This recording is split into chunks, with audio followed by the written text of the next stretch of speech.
And we are live. All right. Hi, everyone. Thank you to those who are joining in. Today, we are going to be talking about jumping behaviors in dogs and just debunking a few myths. For those of you who are on my page, hopefully you know me. I am Surukhi and I run Luchi and Mutton's Canine Behavior and Nutrition. And today I have with me a familiar face. You would have seen us talk multiple times now. But I have Sowjanya from Dog Pawmise. Sowjanya, do you want to introduce yourself quickly? Yeah, so I run Dog Pawmise. I'm a certified canine behavior consultant from Bucks, and I am from Bangalore. I work with dog parents, helping them with situations that they face with their dogs. And of course, I talk about gentle parenting quite a bit if you have ever heard me at all. Um, so, that's about me, I guess. Yeah, awesome. I'm really excited about today's topic because I think the last time we did our live session, we were thinking about, what we could talk about, and then jumping came up, and we were like, yeah, let's talk about it. And I think both of us have dogs who have shown jumping behaviors, and so there's, I think, a lot of stories right there as well. Nicole from Austria says hi. Hi, Nicole. Thank you so much for joining in. For those of you who are watching the live, unless you've given StreamYard permissions, your name doesn't really pop up in comments. So it'll come up as a Facebook user or anonymous. But if you are here, if you are watching the live, please drop in a hi, let us know you're here. Of course, as you listen to us, if you have questions, if you have comments, if you have experiences that you'd like to share, please put those in as well, and we can show those and keep talking through them. Okay, so let's start with, I think, just talking about just jumping behaviors in general. And again, I think very similar to how we have spoken in the past. There's just so much misinformation that's out there, right? So tell me a little bit about what you have heard with regards to jumping behaviors. Yeah, I mean, we've been talking about, behaviors from the Barks way for so long that I almost had stopped thinking that there could be any myths around jumping. Like when you shared the like these talking points, and I was like, myths? Like what myths about jumping? And then I was like, the first thing that came into my mind obviously was how jumping can be seen as a way our dogs might establish dominance, right? And I think that probably is um a big thing. And of course, that was a lot more popular back when Sammy was much younger, and Sammy was obviously such a big dog, and we were always told that, control his jumping, don't let him jump. I can see why we wouldn't want such a big dog to be jumping at people, right? So, of course, this conversation is not about, yeah, go ahead and then allow all your dogs to jump at you and then, have that risk around. But I think the reasons why we would probably advocate for ensuring your dogs to not jump versus how the reasons were given back then for us, right, in terms of dominance, I think they're so different. So I think dominance was the first thing that came into my mind when we spoke about myths. And of course, um, there are very breed specific perceptions as well. I'm sure you would have probably heard this as well, with dogs who are reactive, or so to say aggressive, and then they start jumping. I think people might just go crazy about, your dog is trying to take control, they're trying to be dominant, you need to exert control on your dog, you can't let them run around, doing whatever they want to do. So I think dominance is the first thing that comes into my mind when you say myths about jumping. What do you think? I mean, firstly, about dominance itself, but what other myths that come into your mind, I guess? Yeah, I think very similar. I feel like dominance is definitely the big one. And I think the way that it's packaged, right? Oh my God, like this is something that needs to be nipped in the bud right there because um, if you don't, then your dog is going to basically become the alpha at home.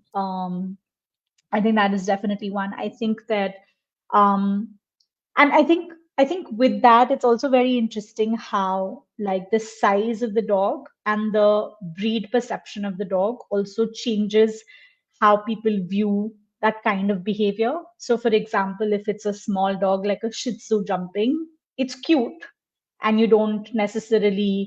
um, you don't necessarily use the dominance myth or the theory with them, right? But if you have a medium-sized or a large-sized dog, like in your case, it's a golden retriever, or in my case, it's a boxer, or even mutton in some contexts, which is who is a pity. Then oh my God, it's like you have to take control of your dog. So I definitely think dominance is one. I think that continued, and I think it was just a lot about, and I think with dominance, I think it very quickly moved into also that's just a misbehaved dog, and so the idea of bad behavior sort of coming in, the idea of, oh my God, your dog is so spoiled, you're letting your dog do these things. Dogs need to be trained in obedience, so when they meet people in basically in the context in which these behaviors would occur, they should be sitting, and they should be in control of their impulses, and so they need obedience training, and they need impulse control training, and all of those different things. So I feel like it very quickly moves into defining the behavior, and attributing a certain judgment to that behavior. Did you experience that as well?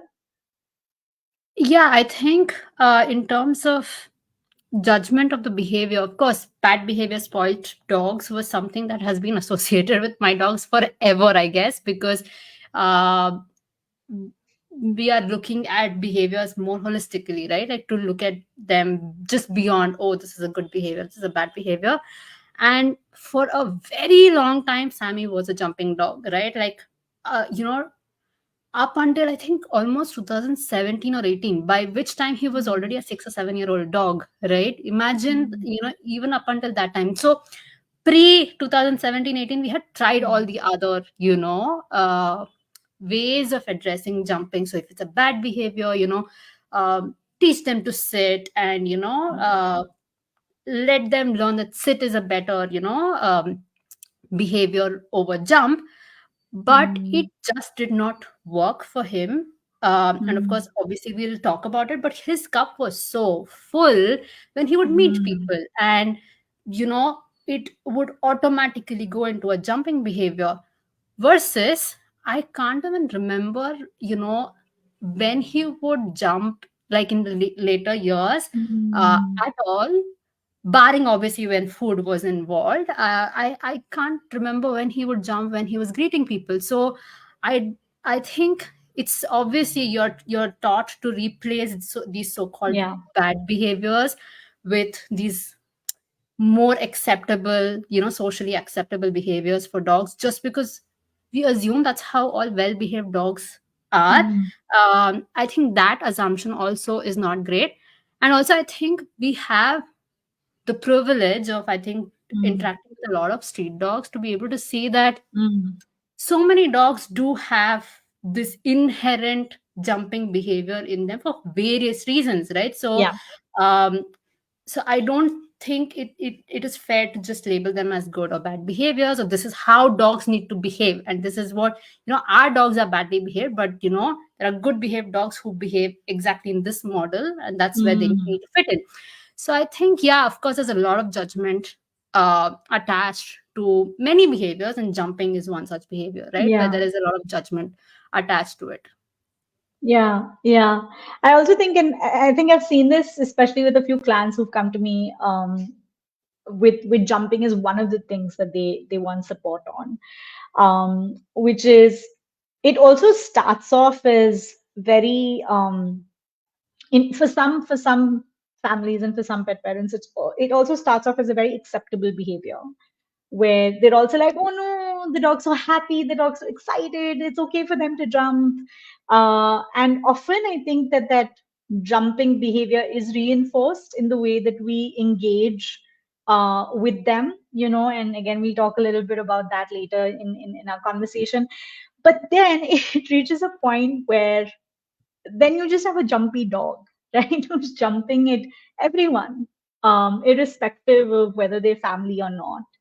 And that's when it becomes an issue, right? And that's when it also becomes, we're okay with the jumping, but with very specific people, we're okay with the jumping. But for the rest of the crowd, we don't want that jumping. And I'm always fascinated by how uh, I think in general, and maybe like we've done that as well, in our early journey, like made that distinction and expected our dogs to also make that distinction, um, forgetting that that's a very complex distinction making process as well, right?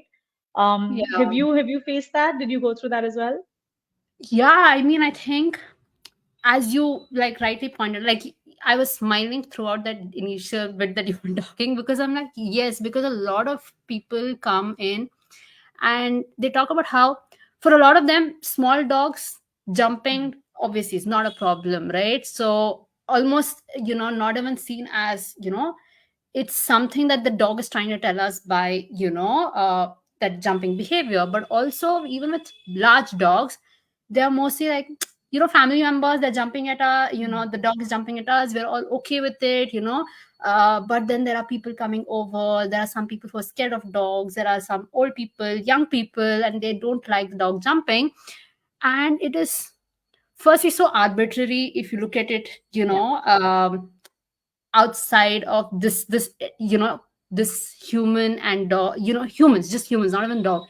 And even for yeah, me, if I didn't have the context, it is such an arbitrary, like, why one, two, three people is okay and mhm. four, five, six is not okay, right? Yeah, And I think it's yeah, such an arbitrary rule for us to expect the dog to learn or know almost instinctively, right? And I think, of course, our dogs do have great cognitive abilities, but we also need to come to a point where we have to acknowledge that if they don't have the space to think through yeah, and to like really process their environment, to be able to make decisions, it yeah, becomes hard for them to do this, right? So while they do have an inherent ability, the kind of environment we end up having them in, yeah, I think they do also lose that sense of building that thinking capability, in that kind of an environment.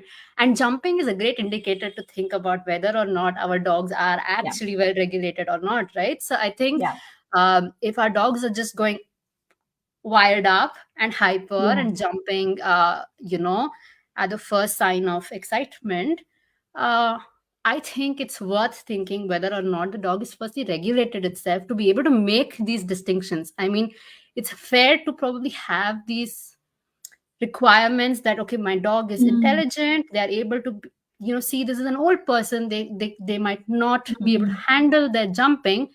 But if yeah, the dog is jumping, I don't think they are in that space to be able to mm, think these things through, right? yeah, yeah, absolutely. I think also, I think one is just the space to be regulated, and I love that you said that jumping is a really great indicator, because I think it is, right.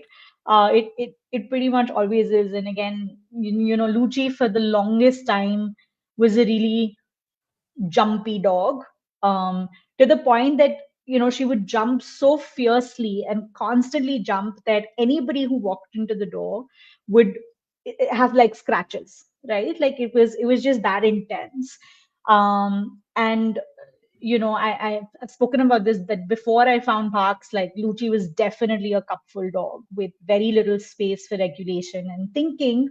But I also think outside of the thinking, I think it's also just the way that we're communicating with them, right? And is there space to process that kind of communication? So I feel like it's, yes, there is a space, but and for thinking and regulation, but it's also like, what is the quality of our communication in that moment? Because for most people, what is very natural or second nature to do when they see a dog who's jumping at someone is to be like, no, no, no, no, get off, get off, get off, right?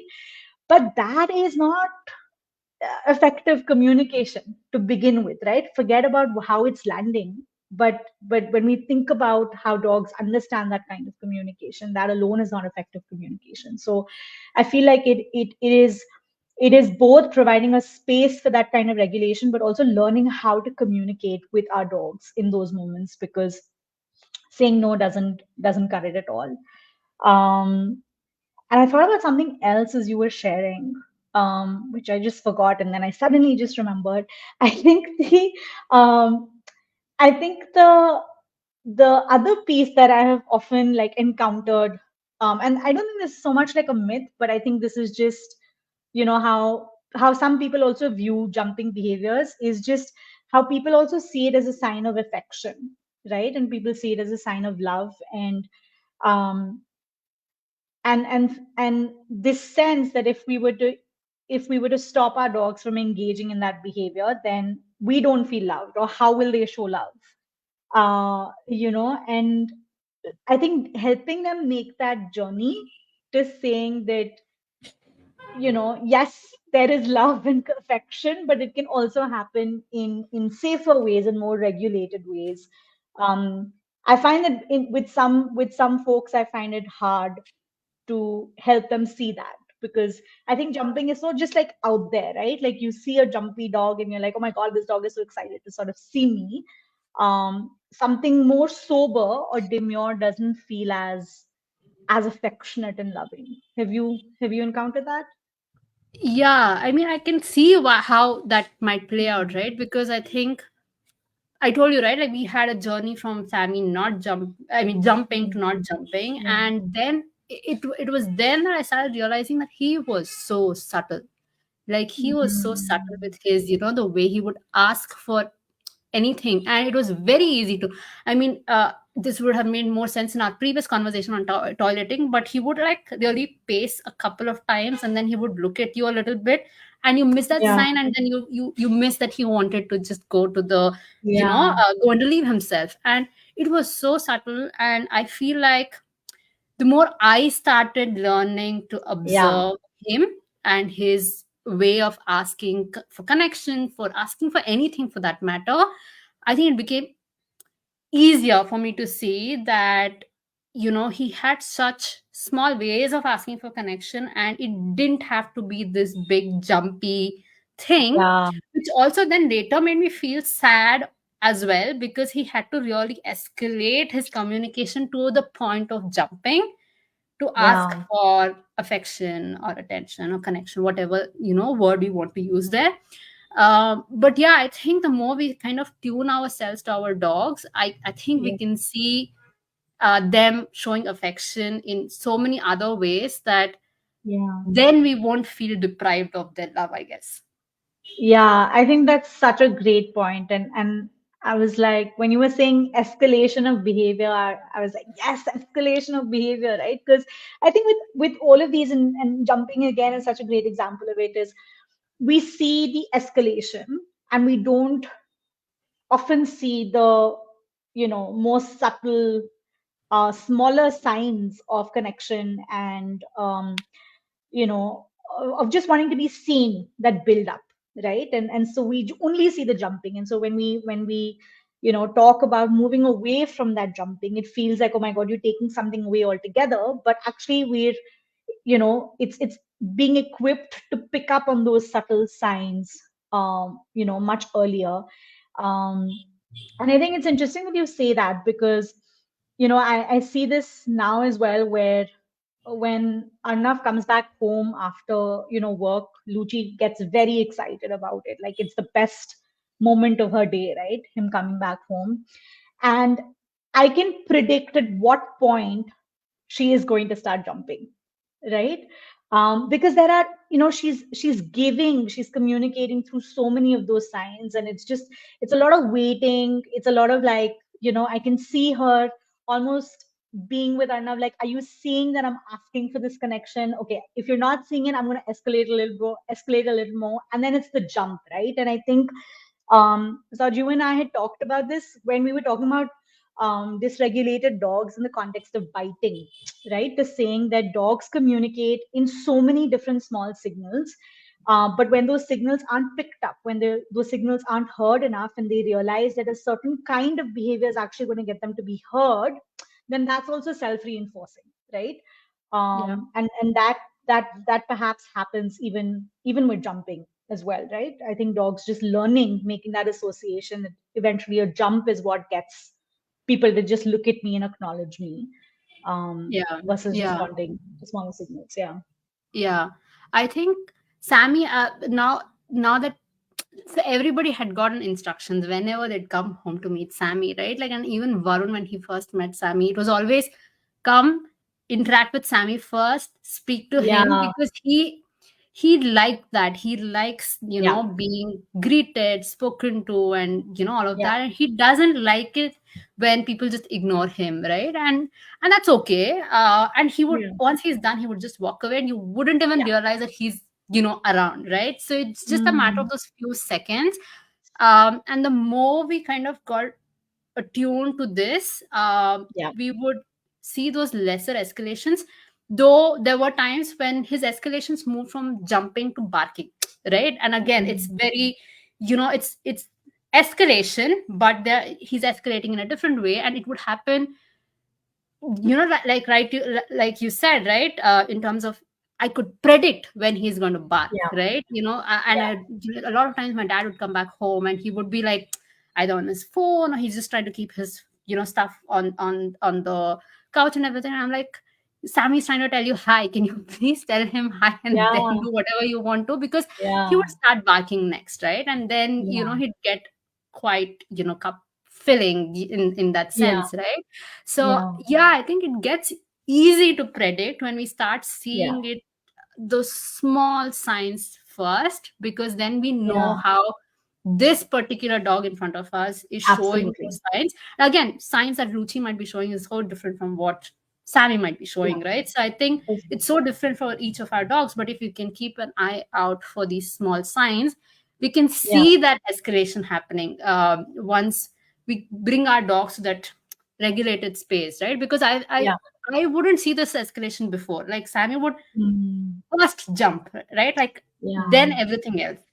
There was no escalation in the beginning, and I think it's also a vicious circle, right? Like, you're dysregulated, so you're jumping, but you're also jumping because you're dysregulated, and Yeah.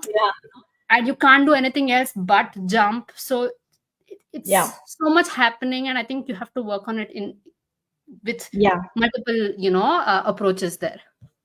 Yeah. Yeah. For sure. And I think, like, for me, like, what I learned through the process was, even if there were those moments of dysregulation, right? Because it's also hard to predict, right? Which, beyond a point, like, which event, for example, would really fill a dog's cup, up to what extent. We have some sort of a gauge. Um, but I also think what happens is that dysregulation continues to exist, right, physiologically as well for them. And I think that to me was the really helpful part of managing, I think, the jumping behavior, which was to say, okay, we've had a jump, but now let's figure out how to bring you back to a space of regulation, and also sort of get you to calm down and empty your cup so that it doesn't continue, right? Because Yeah. then we just see a full escalation of multiple different signals. And very similar to Sammy, like Luchi's, you know, she does these. I think boxers do it. I think they do like a kidney bean dance where they like completely turn into a kidney shape and they sort of wiggle, and that very quickly moves into barking. Very quickly moves into jumping and then barking, right? And so, very similar to you, I can predict the people who just not going to look at her for the first 10 seconds of entry, and I'm like, oh my god, she's going to start barking now, right? And then again, I think going through that process of emptying the cup. But okay, so we've spoken about just like notions around jumping behaviors. So what are some like truth bombs we want to drop about about jumping behaviors? Do you want to start? Yeah, I think I see, of course, with Sammy, it was always like, I'm trying to tell you hi. Can you just, like, Yeah, tell me hi as well? So it's a very greeting, or like how we'd like to say connection seeking behaviors, or, yeah, I wouldn't see that behavior other than greeting, right? So it was so Yeah. specific to that connection, that initial need for connection after being separated for quite some time, right? So I think Yeah. I would see that jumping quite a bit with him in that sense. But also Yeah. there was a lot of like jumping with food, right? Like, so with Mm. things in our hand. Zoe does that too, and she's a small dog, so as you said, like, it Yeah. almost goes, unnoticed with small dogs, right? But she jumps Yeah. as well when there's things in your hands. So there's obviously a thing of wanting to reach something that they are interested in, or really wanting to be curious about what is Yeah. going on when we're holding something in our hands. I've seen that a lot with, when we are holding something in our hand, but also with connection, Mhm. especially after separation for a long time, right? Zoe does have that connection seeking. Again, it's Yeah. not jumping, so to say. She stands on her, she's not like constantly jumping like how we would imagine jumping, but she's like on her hind legs and standing, and then Yeah. she wants us to like pet her for some time. uh, Sometimes she's also asking us, she's doing that because she wants us to lift her up and then put her on the Mm. couch or on the furniture. So I think a lot of Mm. uh, it being, can you look at me, I'm trying to, Yeah. establish an interaction with you because I need something, right, from you. Yeah. I have seen Yeah. that a lot with Sammy and Zoe in these contexts. What about you, like Yeah. with Lucy and Mutton? Yeah. I mean, mutton would never actually jump. Maybe like one or two occasions when she was really like excited to see me or enough. With Lucci, we definitely saw it a lot more because before I did barks, like we used to leave Lucci alone at home for like 8 hours, 6 to 8 hours, right? And so when we came back home, and she struggled with massive separation anxiety, and we at that point in time we didn't really pick up the signs of it in the way that I know now. And so when we would come back home, there was just a lot of jumping that was followed by just zoomies, right? Like lots of it.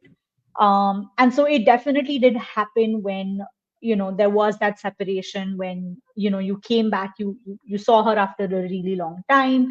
um I also noticed the jumping a lot when we would go like to visit my folks place, or my in-laws, and they would be so excited to meet Lucci that they'd be like, "Oh my God, Lucci!"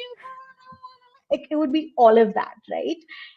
And that would just like set her off completely. So then I think within Lucci's context, I think the jumping very quickly would turn into zoomies. It's just that frenzied energy that's right there. Um, and but yes, I think in some cases very similar to yours. I think with some of the clients that I was working with, I did see dogs sort of jumping when food was being brought out, right? And again, I think the way that I would, um, not necessarily categorize, but I think the context that I would give to jumping is, like you said, I think a connection seeking behavior for sure. It's how dogs are asking to be seen and asking to be acknowledged, and just need you to see them, really, right? But also I think it definitely happens when they're extremely cupful. I think, and I might go like to the extent of saying cupful, but also like excitement cupful, not so much stress cupful, not so much like fearful or anxiety inducing cupful, but definitely something that they really enjoy, that fills their heart and bodies with lots of like joy. So I definitely see that. 100%, it's not I think the myth busting here is it's not a dominant behavior, right? It's not coming from a place to want to assert dominance and authority over the human. It's really coming from a place of just wanting connection. um, and I think the sooner that we're able to see those signals, the sooner that we're able to meet that need, the lesser they will feel, then the lesser pressure to sort of escalate that behavior. Does that make sense? Yeah. Yeah, yeah.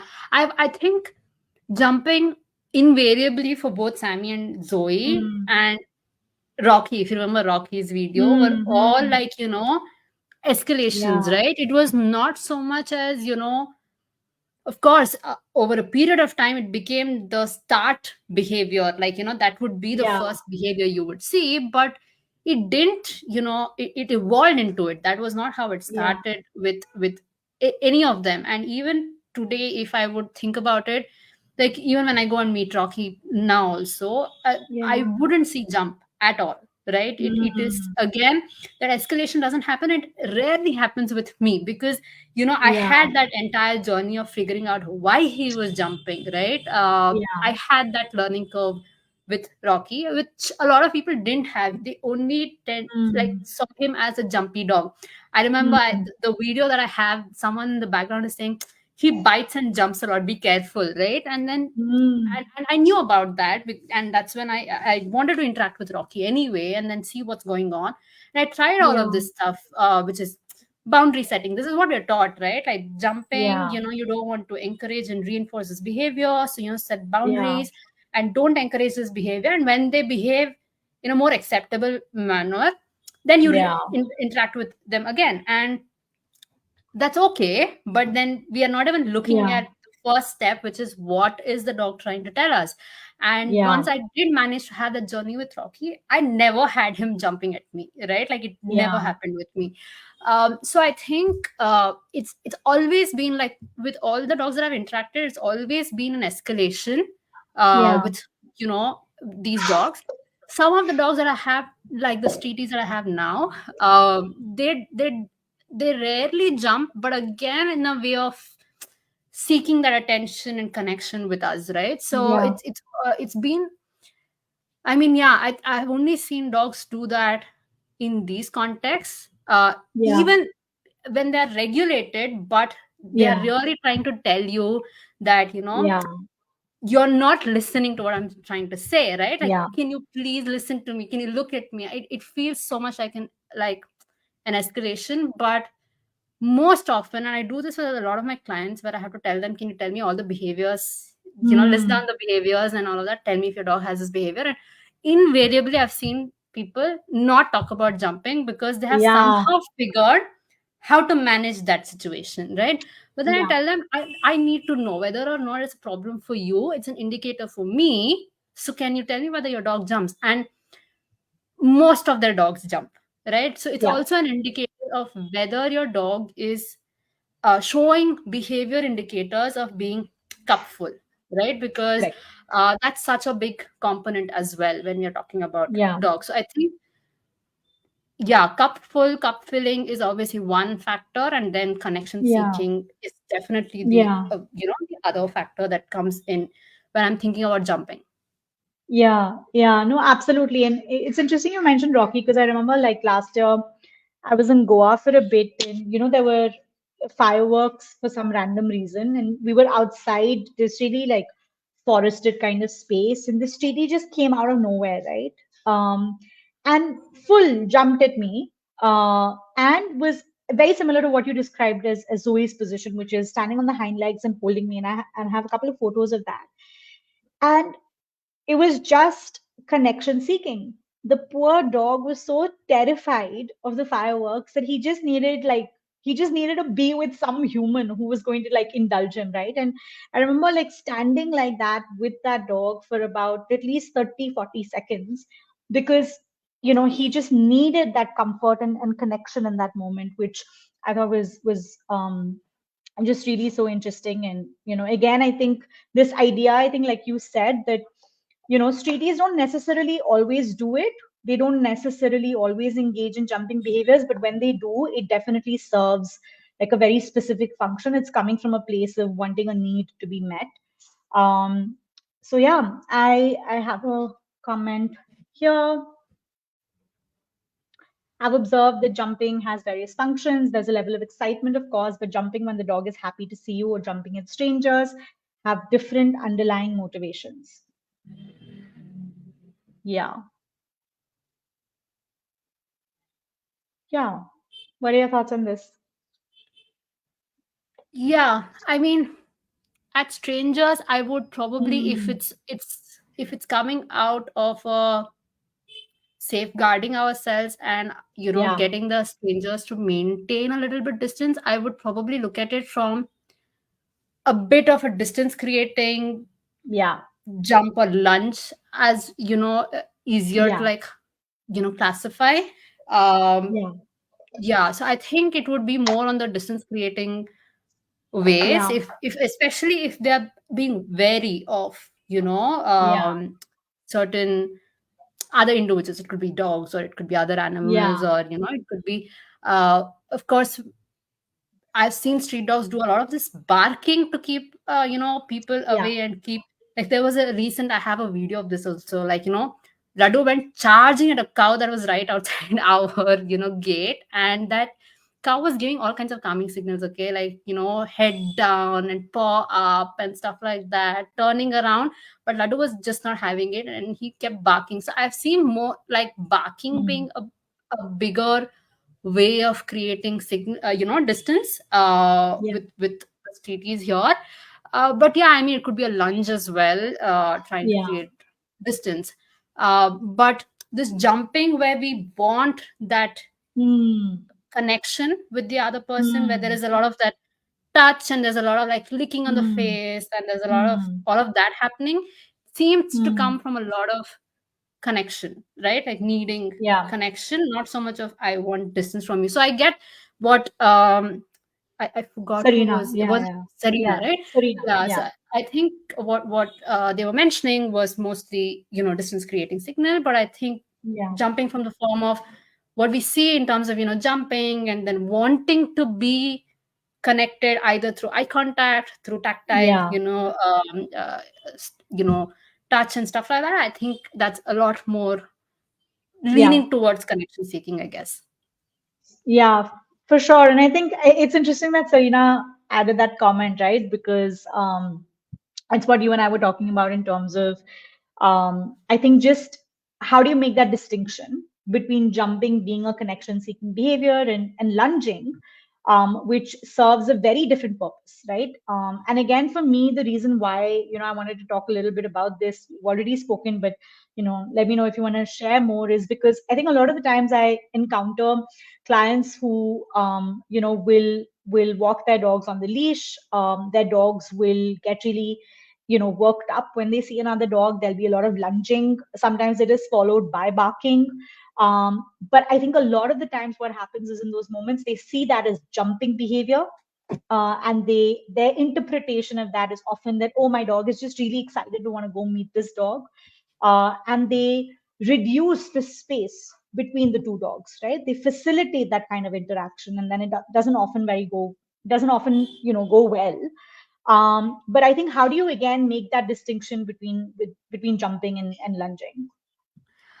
I mean, I think a lot has to do with the context of it, right? Like, so if we are working with a client and we know so much about the dog, that it probably can be easier for us to put that behavior in this context of walk, in a better, either as a jump or a lunge. But I think a lot has to, because Sammy was a huge leash puller as well, right? And then he would look at dogs and he would be like, I want to go, I want to go, I want to go, which to me, I knew he wanted to go, because he was a I want to meet all dogs, but he didn't know how to do it.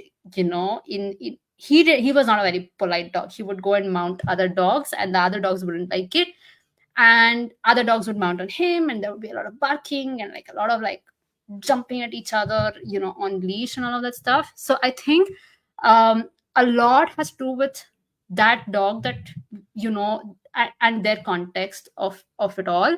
But if I think about it, if a dog is pulling on leash, I already know that even if they want to meet that other dog, and even if they love the dogs or other animals or other humans, they are just not in a space to be able to communicate really well, right? And the other dog may not like, my dog's hyperactivity. So, is my dog in a space to be able to read those signals of I'm not interested in this interaction?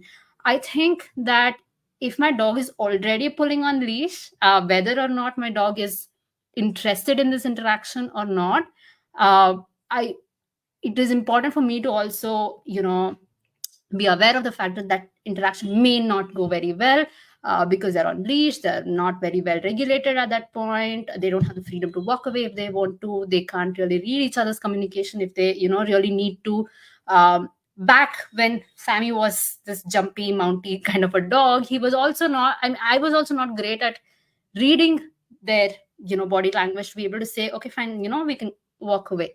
And a lot of times these things happen in a very overly stimulated environments as well, right? So I think so much is going wrong in that entire situation that whether or not the dog wants to meet the other dog, uh, I would probably assume it's not going to go very well. Instead, what I normally tell my clients is try to facilitate this in a much better environment, in a much better space where the dogs do have choice.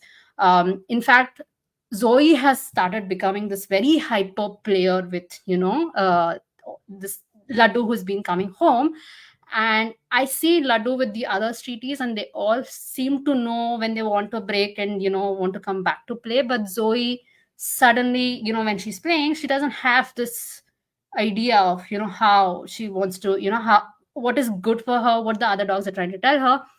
But then I put a few things around, and then she's able to regulate herself much better. And I think just making those small changes can be so much helpful for our dog. So I feel like, first and foremost, if it's happening on a leash, I'd assume that it's going to be not a great interaction unless the dog is so very well regulated and so tuned into the communication of the human and the other dogs or other individual, and able to regulate themselves. I feel like it may not go really well, especially if I'm working on this with a client.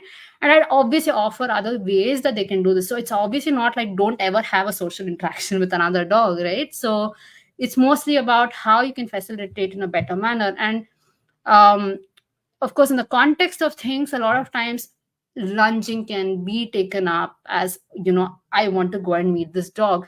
But I've had clients who come and tell me, I think I'm depriving my dog of their social needs and like they want to play. But they would have reached out to me because a dog has been reactive in certain situations and has bitten another dog. So it gives such a contradictory information, right? Where the dog has obviously shown signs that they want distance, and then they're probably lunging, but it's probably misinterpreted as jumping and wanting to seek that social connection. But I'm not saying they don't have social needs. I think it's better to facilitate in much better, safer environments. I think for everybody involved, it's not just our dogs, it's also the other individuals in the context. I think your voice. There. Yeah, I think you've pretty much said everything. And I think that I think it's interesting, right? How again, in how I think how the mind works, right? How we when we are in those situations, we also see, we choose to see some parts of the behavior and choose to not see other parts of the behavior. So especially when we see leash dogs, jumping slash lunging at other dogs, and it's often interpreted as, oh, my dog just really wants to go meet a friend. We don't see the leash pulling. We don't see the inability to sniff on a walk. We don't see the fast pacedness of the walk, right? We're missing out a lot of these signs that are already telling us that the dog is cupful, and we see just one part of that behavior. And I think very much like you said, those signs exist, those signs are just building up, and then what we finally see is just really an escalation, right? And so if your dog is in that cupful situation where they're just so worked up that they're bustling with this kind of energy to sort of move, and that's radiating out of their bodies, like it's just not a safe space anyway, right? And I think there's one part of the safety, but I also think that um there's one part of the physical safety, but I also think that there's a part of like just what is the appropriateness of that situation, right? And what is it that you want to get out of that situation? Because I also feel like in that situation when your dog is so cupful they're really not going to be able to have like meaningful quality like interactions, right? And we know that. And I know that from experience with just Lucci. And I remember, I think we were doing a like a before after with Bhaks, and I had once shown a video of Lucci meeting another dog on leash, and she is just going batshit crazy around the dog. Like the other dog was like stunned into like silence at just watching this display of ridiculousness, right? And we're all looking at this and being like, oh my god, she's so cute and she's so crazy, and that's great. But like, what is that? What is that interaction doing? That interaction is only working her up a lot more, right? And it's not really a social interaction. She's just basically losing her shit around another dog, right? And compare that to today, where I think she's able to communicate more effectively. She's able to pick up on calming signals more effectively. She's able to communicate using calming signals as well. Like, it's coming from a place where she is regulated enough to also know that, listen, I don't want to engage in this space and I want to walk away, right? And I think that's also such an important part of that, building that agency for them. But that only comes when they've had regulated spaces repeatedly. And I think, like, I echo with you completely in the sense of, just finding other ways to meet the needs. You may not want to meet, maybe that environment and that context is not the best way to meet that need, but there could be safer, calmer ways to be able to address those needs as well. Okay, Serena has another question. What do you think about a dog jumping because of social anxiety? You want to take that? Yeah, I think that again, to me, I would not. I don't think it's so much about like jumping versus lunging, right? I would see that behavior again in context. And if you have a dog who is anxious, and I'm guessing you're using the term social anxiety because either the dog is fearful or anxious around other dogs, other animals, other humans in the environment, and if they are jumping as a result of that, I would just see that as a cupful behavior, or a behavior that's telling us that the dog is just really worked up in that moment, right? And so, in that moment, when your dog is that worked up, I don't think facilitating that interaction would be meaningful, would be helpful. I think what that dog could perhaps benefit with is opportunities for decompression and opportunities for downtime and regulation, and finding ways to calm themselves down. And again, if we see that this is a behavior pattern, and this is a pattern in terms of just anxious responses around other dogs, other human beings, then of course that requires, just more long term, more holistic support as well. But in that moment, I don't think that interaction is helpful at all. Yeah. Saroj, do you want to add to that? Yeah, so I'm like just thinking about social anxiety, right? And I'm Mm, thinking of, like, I am an individual with social anxiety, so I get super worked up about huge crowds, yeah. and specific social settings. But when I'm meeting people I am really close to and I really like, friends, and it has happened a lot of times with bucks people like we have met and then it goes hours and hours, Yeah. and I'm not able to really listen to my body at that time either, Mm, right? In terms of, even if I control my social settings and to the point where I'm meeting only the people I really like and in a manner mm, that I am comfortable in. Even then, I'm not able to listen to my body saying, okay, I think this is, your body can't take this anymore, or you're done for now. I think, you need to just scoot and go back home, right?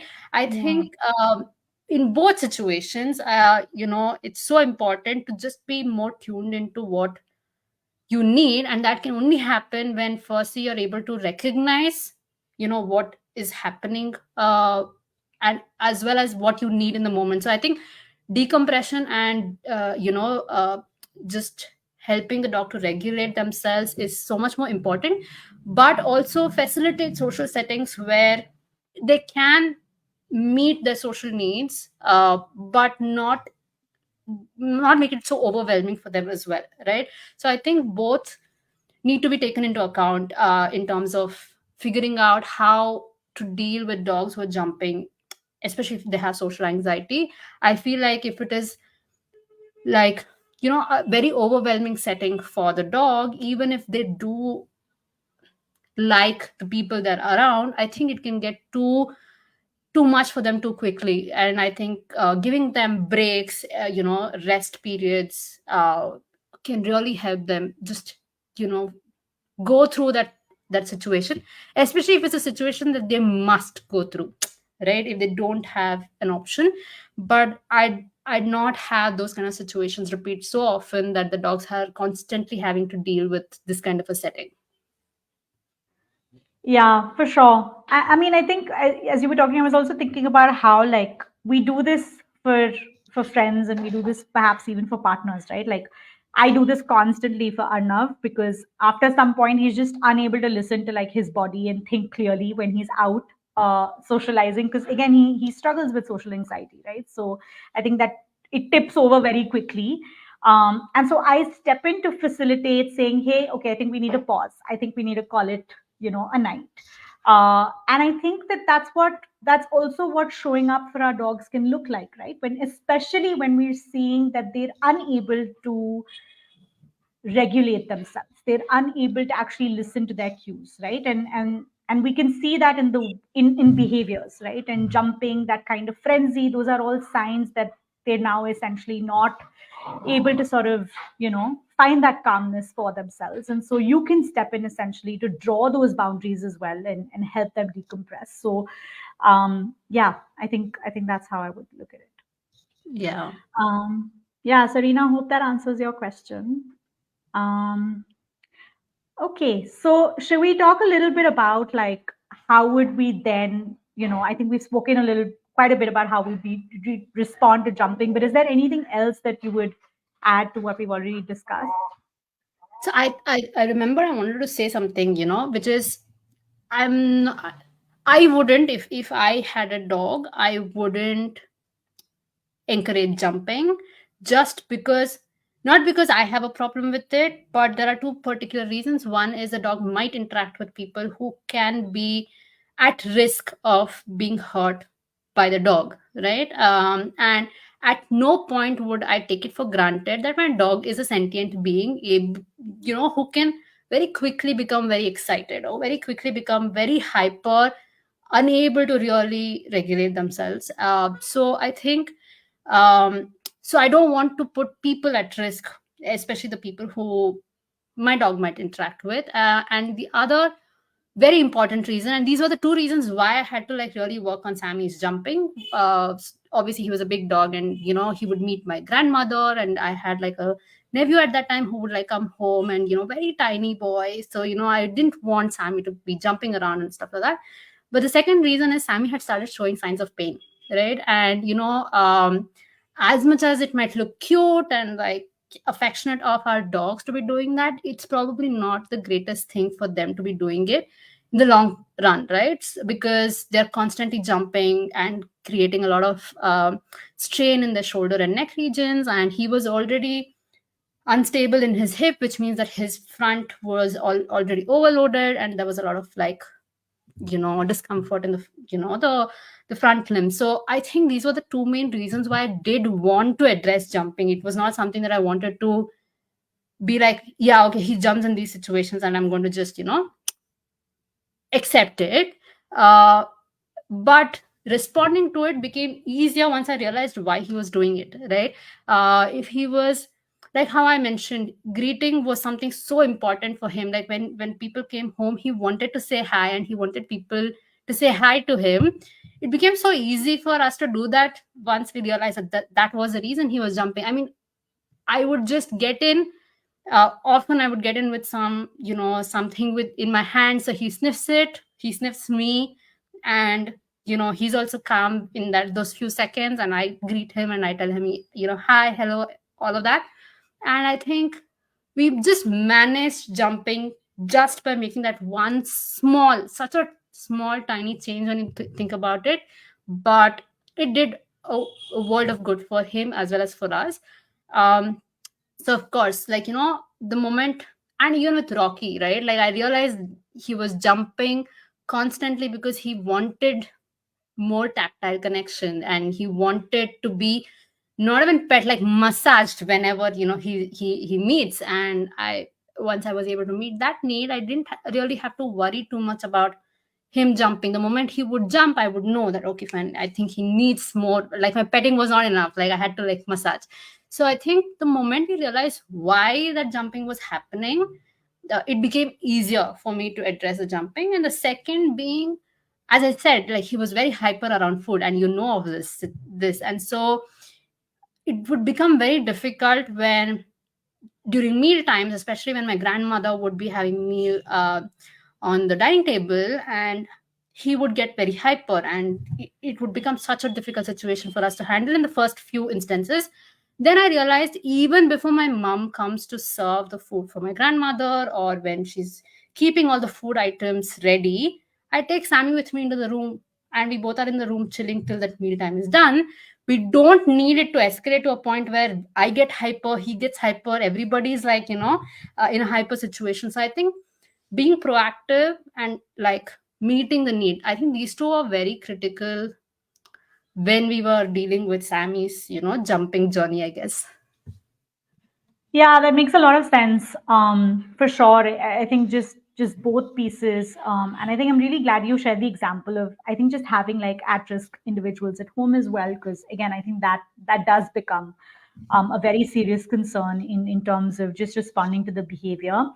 I think for me, like I also wanted to talk about like jumping in general, because I think the popular advice that's actually given is to, when you come in home and you see your dog, the best way to sort of avoid jumping is to just ignore your dog, right? And that is so far away from like the truth of how you respond to this behavior.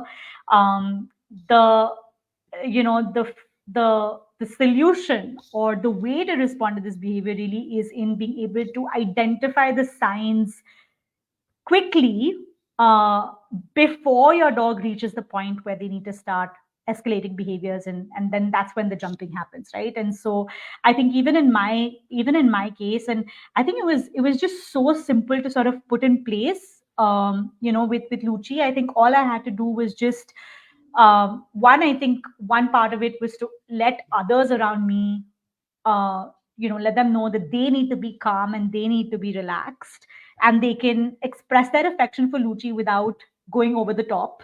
And I mean, I come from a family of really loud women, so we can be really loud and excitable. So I think that was one big part of it, and I think the second one was, just as soon as I come in, recognize what is it that she needs. Right? She wants me to say hi. She wants me to look at her. She wants a massage. She wants me to sort of pet her. She wants me to give her that attention. How can I do it as quickly as possible, before she feels the need to escalate?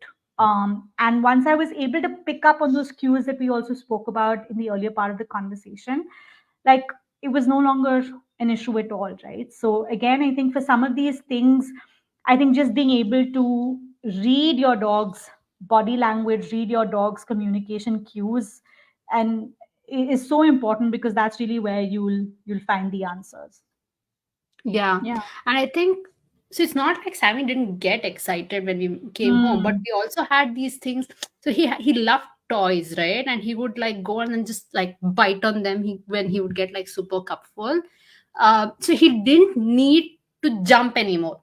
He yeah. got like the meeting and the greeting from us, but he got a little excited for whatever reason. He would go to the toy, just bite on it, and then we are Mm, like, cup, drained yeah. as well, right? So I Yeah. feel like it didn't become such a big issue. And of course, we did absolutely opposite of what was told to us, which is we gave him the attention when he asked Yeah. for it, because there's no point in setting boundaries when we are not even meeting the need. I think this happened with, like, even in one of the assignments I was supposed to do, like when we had these practical assignments and all of that stuff, and I had to go and then meet another dog. And Yeah. even with him, I kind of recognized when he was about Mm, to jump. It was not even like, okay, mm, he jumped, but I recognized that if I took another second, he would have jumped, right? And I yeah. think being able to read these things in our dogs Yeah. is such a blessing, because then we are able to respond even before they get to these so-called problem behaviors, For right? sure. Because clearly they're trying to tell us something, and the more we're able to listen, the lesser we see the instances of these behaviors. which Yeah.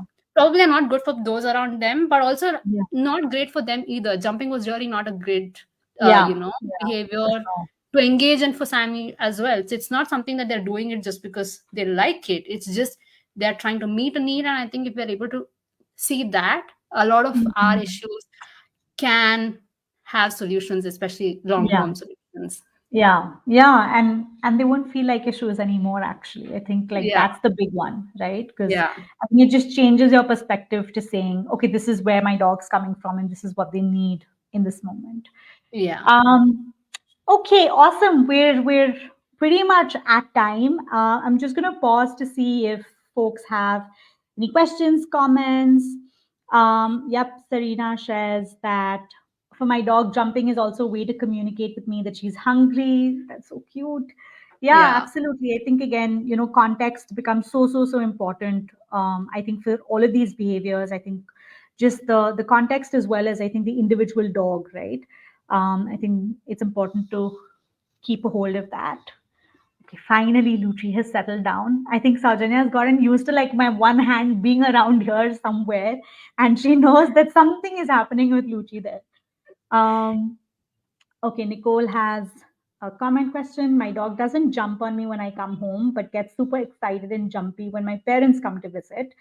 We've tried several decompression activities, prepared smaller cardboard boxes to carry in shed, licky mat, etc. Sometimes it helps to regulate his arousal, but sometimes it doesn't. Any other ideas? I think the first thing that I would ask is, are they saying hi and in a more Mm. regulated way, right?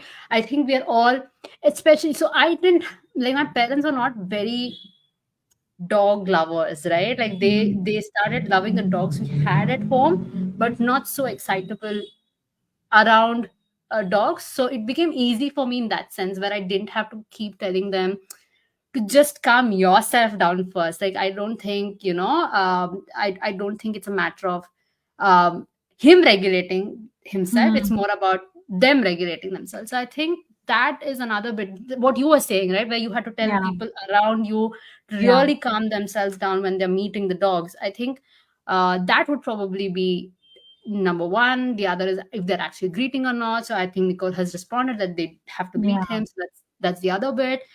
And I mean, most of the times regulation works, but yeah, sometimes when we are so cup full, I don't think it can solve the issue so quickly, right? In terms yeah. of how they're able to process the situation. So I think, like, even today there are times when Zoe gets very hyper when she's playing with the dogs around, or when she's hungry.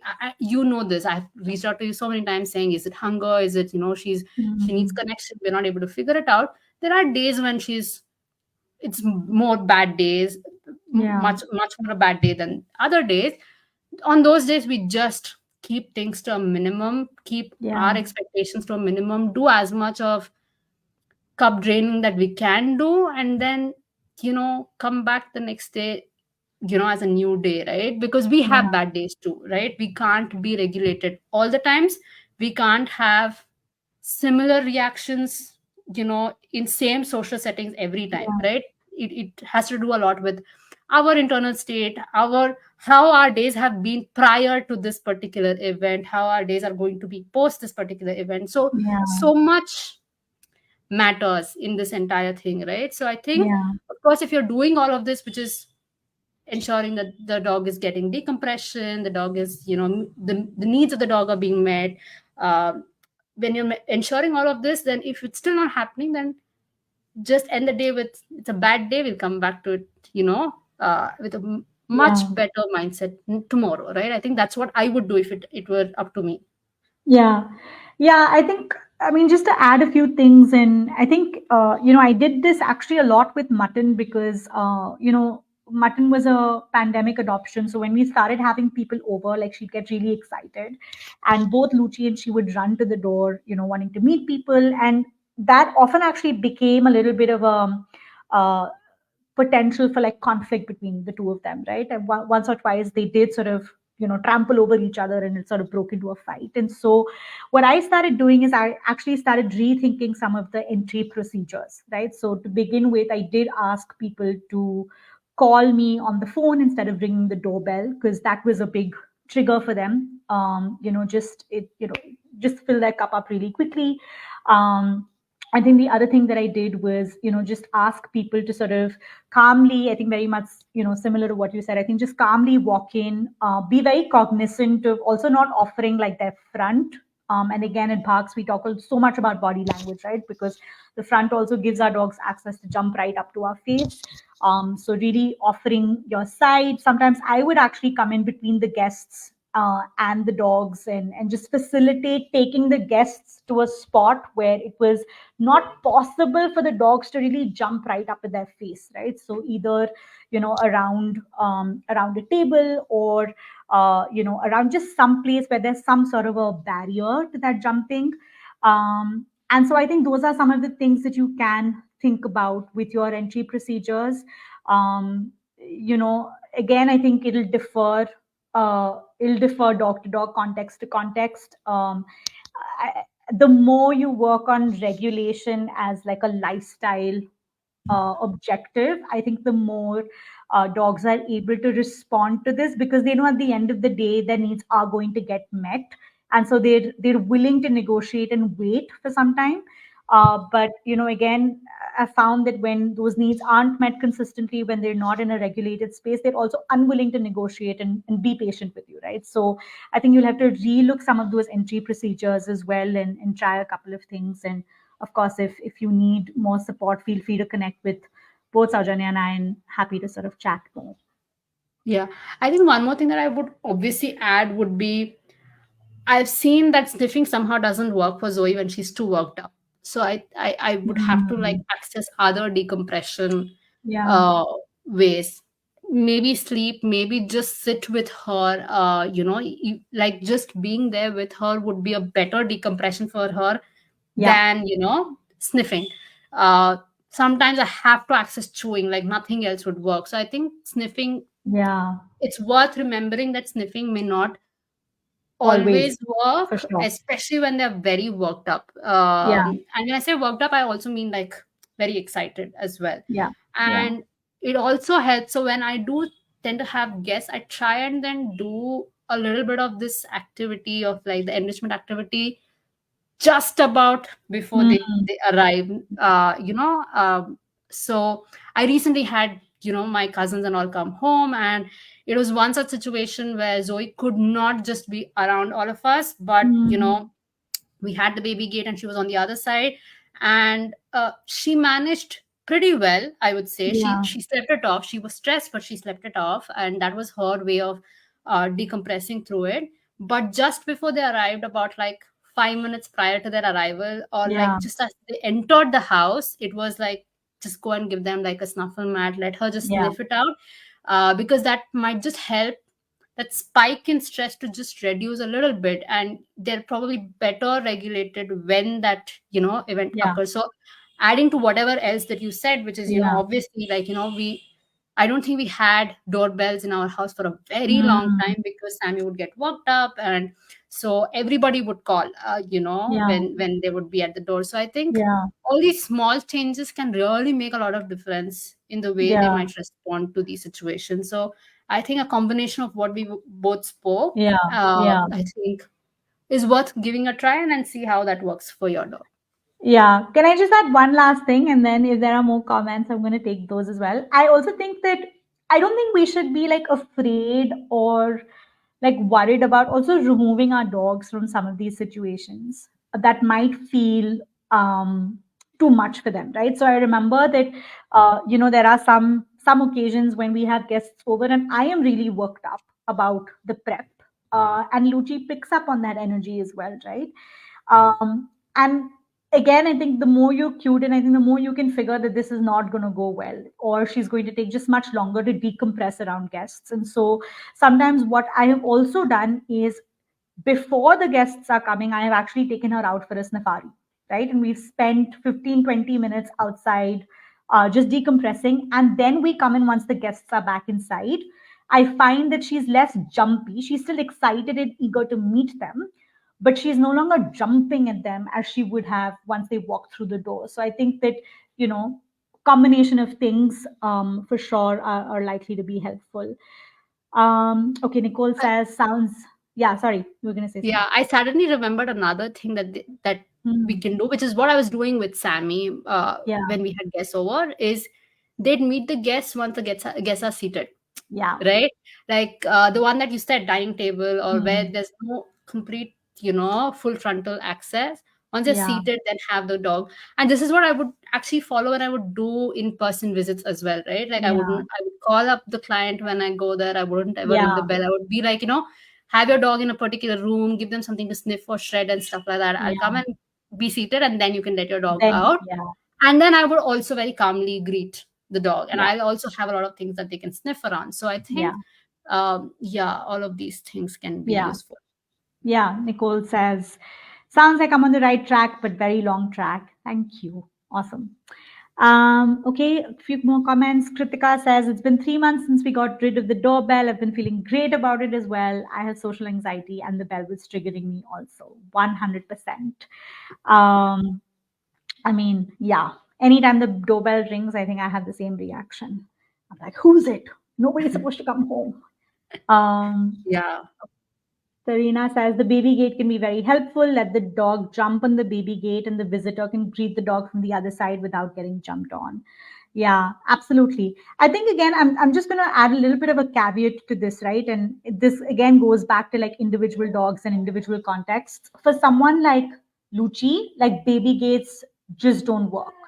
The idea of that separation just fills her cup up even more and creates even more stress. And so the easier piece is either to facilitate an interaction that feels safe or to remove her completely from that situation. So again, I think, all of these things are great examples to show like the repertoire of what you can try. But I think, we have to contextualize it to each dog as well. In fact, Um, actually, Zoe hmm, did not like being separated at hmm, all. So it was very interesting because we moved the baby gate location from the kitchen entrance to hmm. the archway towards the two rooms that we have. Yeah. And the minute we made that change, even without people coming over, without anything, Zoe got very worked up. But the way we Hmm, managed that situation was just sit next to her, but on the other side of the baby gate while still hmm. constantly being connected with her, right? So I think, Yeah. again, so different for each dog. Sammy wouldn't Yeah. have bothered, and Laddu was also at home, and he was like out in the room. Like Yeah. people did not even know there was another dog in the house at that Yeah. time, right? So I think Yeah. every dog would respond to it very differently, Yeah. and you can also meet these needs in different manners, right? Yeah. I was in a situation where I just could not bring her out, but I couldn't keep her Mm. in either, and it was such a stressful situation for us because Yeah. I knew this is not going to be a great way to handle. But the Yeah. best compromise we made in that situation was just sit at the gate and keep, like, Mm. interacting with her. After some time she realized, okay, like, Yeah. now I'm comfortable, I can go and sleep. Yeah. Absolutely. Absolutely. Serena also shares meeting the guests once they are seated worked very well for my old dog. Absolutely. Yeah. Okay, I think that's it for comments and questions. Luci has very systematically, over the course of this conversation, unplugged the lamp that was next to my laptop and has now unplugged my charger from the laptop. So clearly, she She's is telling you. sending me, yeah, she's letting me know, she's sending me very calm signals before I face a barking episode very soon. But Yeah, yeah, thank you so much for everybody who joined in. This was really good. And yeah, again, I'm surprised that we spoke for 1 hour 15 minutes on jumping. I thought that maybe 30 minutes and we wouldn't have more to say, but turns out we clearly. did. Yeah. So thank you everyone for tuning in, and thank you so much, Sowjanya, for always being up for doing these conversations. Thank you for Yeah. having me. Of course. Yep, I think that's about it. Awesome. Thanks, everyone. Take care.